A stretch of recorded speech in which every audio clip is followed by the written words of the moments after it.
ಓಂ ಹ್ರೀಂ ಭೈರವಿ ಕ್ಲಾಂ ಹ್ರೀಂ ಸ್ವಾಹ. ನಮಸ್ಕಾರ. ರಾಶಿ ಫಲಗಳ ಬಗ್ಗೆ ನಾವು ಮಾತಾಡೋಕ್ಕಿಂತ ಮುಂಚೆ ನಾನು ಹೇಳೋದೇನಂದ್ರೆ, ನೋಡಿ, ಜಾತಕವನ್ನು ನೋಡುವಾಗ ಒಂದೇ ರಾಶಿಯಲ್ಲಿ ಲಕ್ಷಾಂತರ ಜನ ಕೋಟ್ಯಾಂತರ ಜನ ಹುಟ್ಟಿರ್ತಾರೆ. ಈಗ ಸಾಡೆ ಸಾತಿ ಅಂತೀವಿ. ಈಗ ಕುಂಭ ರಾಶಿಯಲ್ಲಿ, ಮೀನ ರಾಶಿಯಲ್ಲಿ ಎಷ್ಟು ಜನ ಹುಟ್ಟಿಲ್ಲ. ಎಲ್ಲರಿಗೂ ಸಮಸ್ಯೆಗಳು ಬರ್ತಾ ಇದೆಯಾ? ಖಂಡಿತ ಇಲ್ಲ. ಈಗ ಗಜಕೇಸರಿ ಯೋಗ ಅಂತೀವಿ. ಈ ಯೋಗ ಎಲ್ರಿಗೂ ಒಂದೇ ತರ ಎಫೆಕ್ಟ್ ಮಾಡುತ್ತಾ? ಇಲ್ಲ.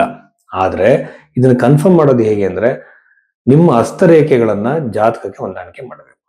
ನಿಮ್ಮ ಜಾತಕ ಹಸ್ತರೇಖೆ ಎರಡು ಮ್ಯಾಚ್ ಆಗ್ಬೇಕು. ಜಾತಕದಲ್ಲಿರುವಂತಹ ಯೋಗಗಳು ಹಸ್ತದಲ್ಲೂ ಕಾಣಬೇಕು.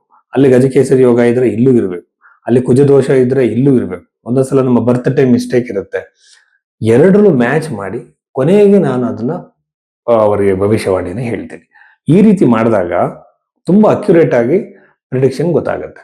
ಸೊ ಜಾತಕದಲ್ಲಿ ಇರುವಂತದ್ದು ಹಸ್ತ ಸಾಮುದ್ರಿಕ, ಇದು ನಾಡಿ ಜ್ಯೋತಿಷ್ಯ ಮತ್ತೆ ಭಾರತೀಯ ಹಸ್ತ ಸಾಮುದ್ರಿಕ ಮಾತ್ರ, ವೆಸ್ಟರ್ನ್ ಪಾಮಿಸ್ಟ್ರಿ ಅಲ್ಲ. ಇದನ್ನ ಮ್ಯಾಚ್ ಮಾಡಿ ನೋಡುವಂಥದ್ದು ಬಹಳ ಎಫೆಕ್ಟಿವ್ ಮೆಥಡ್. ಆ ರೀತಿಯಲ್ಲಿ ನಿಮ್ಮ ಜಾತಕವನ್ನು ನೋಡಿ ಜೀವನದಲ್ಲಿ ನಡೆಯುವ ಹಲವಾರು ಘಟನೆಗಳ ಬಗ್ಗೆ ಹೇಳ್ಬೋದು.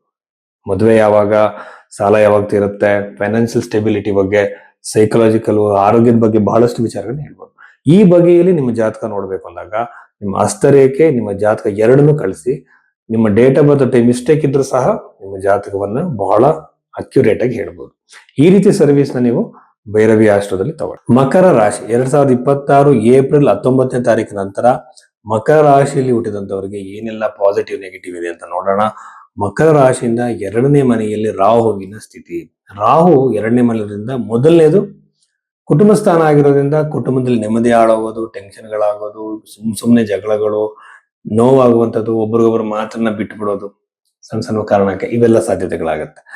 ಎರಡನೇ ಮನೆ ಇರುವಂತ ರಾಹು ಇನ್ನೊಂದೇನಂದ್ರೆ ಅಬ್ಸ್ಟ್ರಕ್ಷನ್ಸ್. ಒಂದು ಫೈನಾನ್ಸ್ ಒಂದು ಫ್ಲೋ ಇರುತ್ತೆ, ಅದು ಒಂದೇ ತರ ಇನ್ಕಮ್ ಬರಲ್ಲ, ಕಟ್ ಆಗ್ಬಿಡುತ್ತೆ.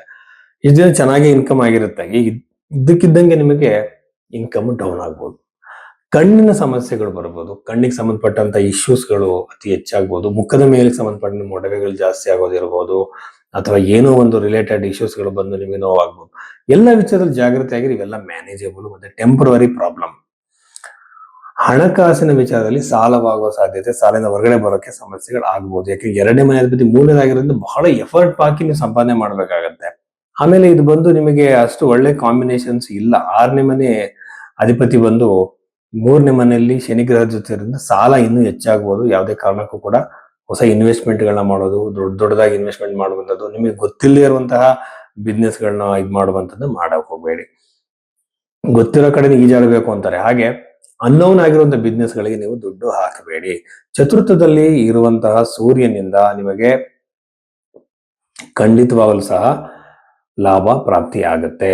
ಆಮೇಲೆ ಅಷ್ಟಮದಲ್ಲಿ ಇರುವಂತಹ ಗ್ರಹಗಳಿಂದ ವಿವಾಹದಲ್ಲಿ ಕಿರಿಕಿರಿಗಳು ನಿಮಗೆ ಖಂಡಿತವಾಗಲೂ ಸಹ ಉಂಟಾಗಬಹುದು. ಜಾಗ್ರತೆಯಿಂದ ಇರಬೇಕಾಗತ್ತೆ. ಆಮೇಲೆ ಪ್ರಾಪರ್ಟಿ ಖರೀದಿಗೆ ಬಹಳ ಒಳ್ಳೆಯದು. ಗೃಹ ನಿರ್ಮಾಣಕ್ಕೆ, ವೆಹಿಕಲ್ ಖರೀದಿಗೆ ಬಹಳ ಒಳ್ಳೆಯ ಸಮಯ ಈ ಒಂದು ಮಕರ ರಾಶಿಯಲ್ಲಿ ಹುಟ್ಟಿದಂತವರಿಗೆ. ಪಂಚಮದಲ್ಲಿರುವಂತಹ ಗ್ರಹಗಳನ್ನ ನೋಡ್ತಾ ಇದ್ರೆ ನನ್ನ ಪ್ರಕಾರ ಸಂತಾನ ಪ್ರಾಪ್ತಿ ಆಗತ್ತೆ. ಸಂತಾನದ ಯೋಗ ಕೂಡ ಅತಿ ಹೆಚ್ಚಾಗಿರುತ್ತೆ. ಆಮೇಲೆ ಇಷ್ಟಪಟ್ಟವ್ರನ್ನೇ ಮದುವೆ ಆಗೋ ಸಾಧ್ಯತೆ ಯೋಗ ಹೆಚ್ಚಾಗಿರುತ್ತೆ. ಇಷ್ಟಪಟ್ಟರು ದೂರ ಆಗಿರ್ತಾರೆ. ಇವೆಲ್ಲ ಸಾಧ್ಯತೆಗಳು ಮಕರ ರಾಶಿಯವರಿಗೆ ಅತಿ ಹೆಚ್ಚಾಗಿರುತ್ತೆ. ಆರನೇ ಮನೆ ಇರುವಂತಹ ಗುರುಗ್ರಹ ಕೂಡ ನನ್ನ ಪ್ರಕಾರವಾಗಿ ನಿಮಗೆ ಜಾಸ್ತಿ ಆರೋಗ್ಯದಲ್ಲಿ ಸಮಸ್ಯೆಗಳು, ಸ್ಟಮಕ್ ರಿಲೇಟೆಡ್ ಕೊಡೋ ಸಾಧ್ಯತೆ ಇರುತ್ತೆ. ಆಮೇಲೆ ಶನಿಗ್ರಹದ ಭಯ ಪಡುವಂತ ಅಗತ್ಯ ಇಲ್ಲ. ಶನಿಗ್ರಹದಿಂದ ವಿಪರೀತ ಸಂಚಾರ, ಅನವಶ್ಯಕ ಓಡಾಟ, ನಿಮಗೆ ಲಾಭ ಇರಲ್ಲ, ಲಾಸ್ ಆಗೋ ಸಾಧ್ಯತೆ. ಬಟ್ ಒಂದು ಪುಣ್ಯಕ್ಷೇತ್ರಗಳಿಗೆ ನೀವು ಜಾಸ್ತಿ ಹೋಗ್ತೀರಾ. ಮತ್ತೆ ಸ್ಪೋರ್ಟ್ಸ್ ಅಲ್ಲಿ ಇರುವಂತವ್ರು ಬಹಳ ಒಳ್ಳೆಯದು.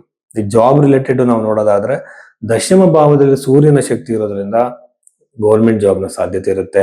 ಗೌರ್ಮೆಂಟ್ ಉದ್ಯೋಗ ಪ್ರಾಪ್ತಿ ಆಗ್ಬೋದು, ಅಥವಾ ನೀವು ಟೆಂಪ್ರರಿಯಾಗಿ ಗೌರ್ಮೆಂಟ್ ಜಾಬ್ ಕೆಲಸ ಮಾಡ್ತಿದ್ರು ಪರ್ಮನೆಂಟ್ ಆಗ್ಬೋದು, ಅಥವಾ ಆ ಜಾಬ್ ಅಲ್ಲಿ ನಿಮಗೆ ಏನಾದ್ರು ಪ್ರಮೋಷನ್ ಆಗ್ಬೋದು, ಹೊಸ ಅವಕಾಶ ಸಿಗುವಂತ ಸಾಧ್ಯತೆ ಈ ಮಕರ ರಾಶಿಯಲ್ಲಿ ಹುಟ್ಟಿದಂತವ್ರಿಗೆ ಇದೆ.